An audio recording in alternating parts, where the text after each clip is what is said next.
David, hey, you're not going in there to work, are you? We're on strike.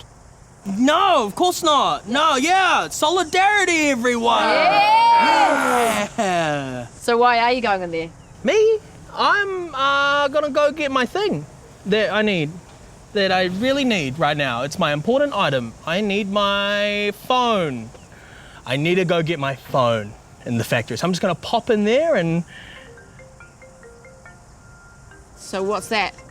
What's what? I can hear something ringing. No, that's the birds, Renee. No, it's coming from your pocket. In my pocket? A bird in my pocket? What?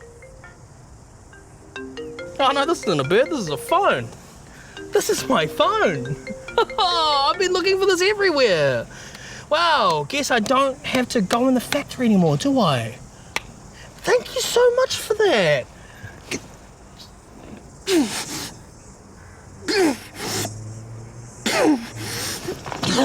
Fine. Fair play. Okay, fine. I won't do that again. I'm not going to do that again. Okay? It's going to be fine. Okay, truce. We all good? How about this? There was a ice cream truck that crashed over there and all the ice cream fell out and now there's just free ice cream on the ground. So if you guys want to go check it out, I can stay right here and I can man the fort, make sure no funny business happens. You're obviously lying, David. No one believes you. Okay. She's right. I was lying. But you know what I'll never lie about? My son. And he is in that factory right now. And I don't know how he got in there yet, but I know he's in there and he needs me. He needs his papa because I have his medicine. And if he doesn't get his medicine in the next 5 minutes, he's gonna turn inside out. And I don't want that to happen. So please, can I go in there and just save my son from being turned inside out? Please.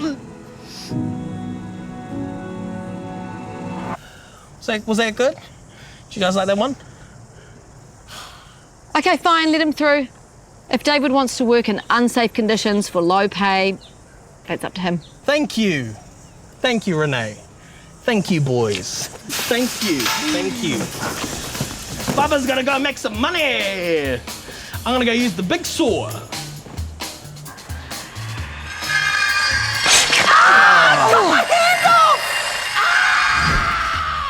Sometimes you want to change things the government isn't in charge of. That's right. It's time to talk about making change in the marketplace. Oh no, come on, I went off too. Should we help him?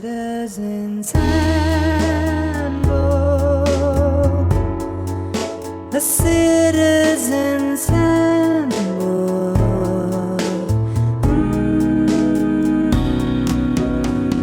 So, you want to make the world a better place, but you don't like the idea of going head-to-head with the beehive. Well, I've got good news for you. Collective action doesn't always have to target the government. You can also put your people power to perfectly good use in the market.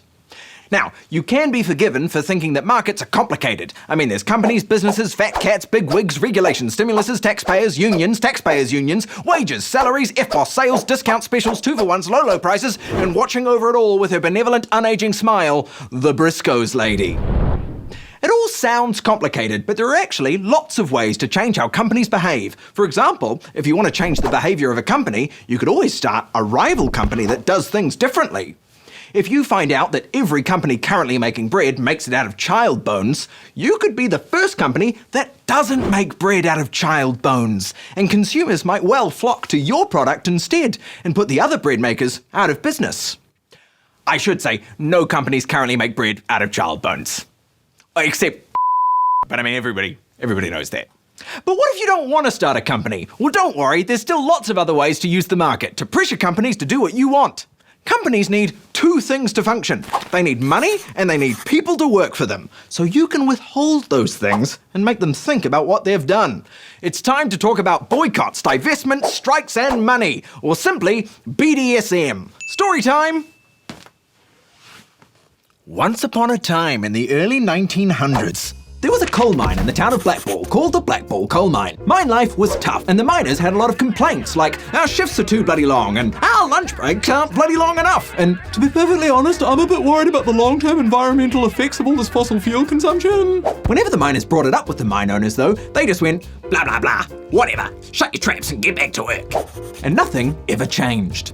So one day, when a manager fired a guy for taking more than 15 minutes to eat his pie, the whole Blackpool Miners Union put down their tools and stopped working. They told their manager, we're not going to start work again until you give that guy his job back and also give us more than 15 minutes to eat our pies. And the manager went, no. But the miners kept their word and work at the Blackpool coal mine ground to a halt. The strike dragged on for months with neither side giving in. The mine owners were like, we don't need you anyway. We have a whole other coal mine down the road. Good luck feeding your families. And the miners were like, actually, we're growing lots of veggies at home and also some farmers are helping us out too, so we can definitely hold out as long as you want. Eventually, the mine company went, okay, look, our other mine may or may not have just flooded and our very obstinate chairman just died. So we'd quite like you to start working again, please. And yes, we'll hire back Pat and give you longer lunch breaks. And the miners went, yay, yeah, woo! And work at the Blackpool coal mine resumed, and 100 years later, climate change happened. Whoopsie, the end. These days, workplace strikes are only legal under very specific circumstances. Basically, your union can only go on a lawful strike if your collective agreement has expired, your negotiations for a new one started at least 40 days ago, and you gave your boss and the Ministry of Business, Innovation and Employment a heads up before you did anything. Unlawful strikes can land a union in court, possibly having to cough up a crap load of money. So with bankruptcy on the line, they tend to be pretty careful about pushing the old strike button. Still, strikes, or the threat of a strike, are powerful negotiation tools. If you have enough workers refusing to work, most businesses will find it very hard to do any business at all. And they might discover that the pay rises they said were impossible yesterday suddenly don't seem so impossible. But what if the business you want to send a message to isn't one you can withdraw your labour from because you don't work for them? Well, that's when boycotts come in handy. Boycotts are easy. All you have to do is convince a bunch of people to stop giving a business money. If they take enough of a financial hit, you've got a pretty good shot at getting them to change their ways. Just ask the pubs in Greymouth who dared to raise the price of beer in 1947 and found themselves boycotted for over 4 months until they backed down and lowered their prices again. Or ask DB Breweries what happened when they tried to close their beer factory in Greymouth.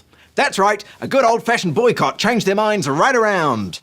But not all boycotts have to be about beer, or even Greymouth. They don't even have to be about businesses at all. Sometimes you can cut out the middleman and just boycott a whole country. In the 1930s, New Zealanders boycotted Japanese imports after Japan invaded China. And in the 70s and 80s, we boycotted South African and Chilean imports because we thought, respectively, that apartheid was shitty and fascism sucked. When you buy someone's products, not only are you helping them stay in business, you're also giving them a tiny little nod of approval. When you invest in a business, that's even more full on. If you invest in a business, you're basically giving them a big sloppy kiss on the cheek and telling them what you're doing is amazing. Please don't stop or change in any way, I love you. That's when divestment, the opposite of investment, comes in handy. Now, apart from 1 or 2 of you, chances are that you don't have millions of dollars personally invested in oil companies. But until recently, your council, your bank, or your university probably did. Those institutions were all saying, hi oil companies, we might not love what you do, but considering you're a legitimate part of society, we might as well make some money off you. So one divestment campaign targeted those institutions and pressured them into divesting from fossil fuels. It was a way of saying, so yeah, not only do we not love what you do, we just realised that we actually don't need you, and we kind of don't want you in our society anymore, so bye! And this can have a massive flow-on effect. Not only can you pressure your bank into withdrawing their investments from the thing that you hate, but if enough people are doing the same, you can end up destabilising investments worldwide in the thing that you hate, making it less reliable and less profitable, and making even more people divest. That's powerful stuff. So, make something better or withhold something that companies need, and you can force them to do what you want. You're in charge now. What do you want them to do? It's your choice, so don't mess it up. Good luck. Bye. A citizen's handbook.